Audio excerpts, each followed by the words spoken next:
ay rated SPG. Striktong patnubay at gabay ng magulang ang kailangan. Maaaring may masiselang tema, lengguwahe, karahasan, sexual, horror o droga na hindi angkop sa mga bata.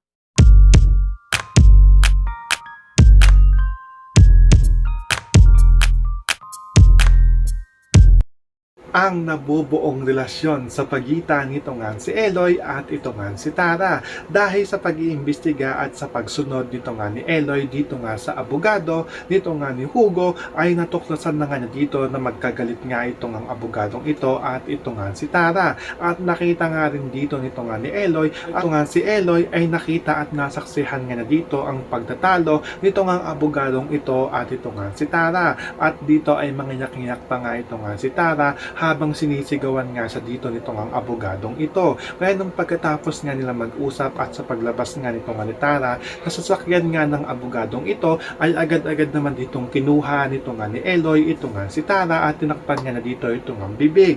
Dahil wag nga daw itong maingay at wag nga daw itong gagawa ng ingay dahil handa nga daw sa tumulong dito nga daw sa kanya. Dahil nasaksihan nga daw niya dito ang ginawa nito nga daw abogadong ito dito nga daw sa kanya. Pero ito nga si Tara ay nagagalit pa nga ito dito nga kay Eloy dahil nga sila nagkita at namukaan nga dito nito nga ni Tara ito nga si Eloy ang nagnakaw nga sa kanya. So pakakaabangan nga natin dito uhulog na nga ba ang loob nito nga ni Eloy at nito nga ni Tara sa isa't isa. Iyan ang ating mga pakakatatukan at pakakaabangan dito nga lang sa Too Good to Be True.